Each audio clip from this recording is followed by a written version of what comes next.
এখন বাজারে অনেক সজনে ফুল পাওয়া যাচ্ছে, আর সজনে ফুল খাওয়া ভীষণ ভালো, অ্যান্টিঅক্সিডেন্টের জন্য তো ভীষণই ভালো। আর সজনে ফুল একই রকমভাবে আর করতে ইচ্ছা করছে না, তাই কড়াই বসিয়ে দিলাম, বেশ খানিকটা সর্ষের তেল, কালো জিরে, রসুন, কাঁচা লঙ্কা, আর দিয়ে দেবো পেঁয়াজ। আর সজনে ফুল একই রকম বলতে ওই ভাজা, সর্ষে ফোড়ন দিয়ে ভাজা, বা ওই আলু দিয়ে একটু মাখা মাখা চচ্চড়ি, এইগুলো বড়া, একই রকম খেয়ে খেয়ে আর ভালো লাগছে, আবার তাই ভাবলাম একটু চেঞ্জ করা যাক। চলো, এই যে দিয়ে দিয়েছি, এগুলো একটু ভাজা ভাজা করে নেব, নেওয়ার পরেই ফুলটা দিয়ে দেবো।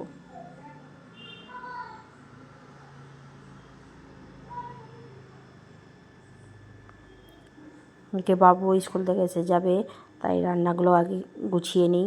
যেহেতু ওর এক্সাম চলছে, ও এখন তাড়াতাড়ি বাড়ি ফিরছে, ও আসার পরেই দুজনে খাই একসঙ্গে।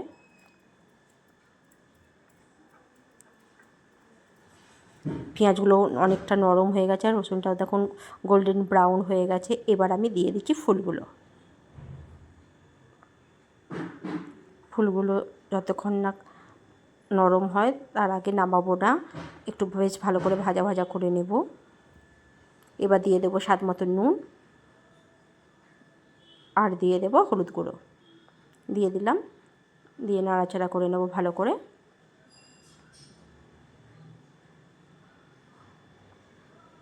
দেখো ফুলটা একদম নরম হয়ে গেছে, একটু দিয়ে দিলাম স্বাদ মতো চিনি, আর অনেকটা কমেও গেছে, ভাজতে ভাজতে কমেও গেছে।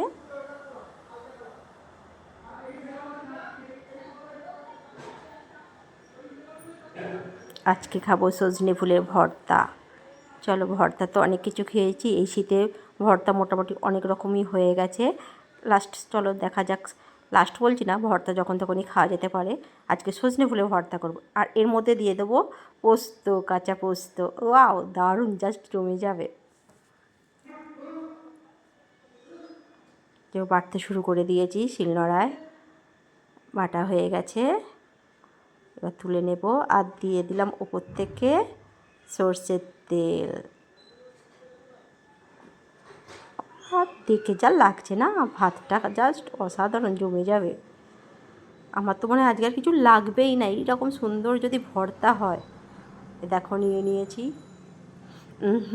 দারুণ লাগছে, অসাধারণ। আর পোস্তটা দিতে তো আরও জমে গেছে। এই রকম করে যদি এই সজনে ফুলের ভর্তা করো, জাস্ট জমে যাবে। তোমরাও বানিয়ে দেখো একবার হলেও।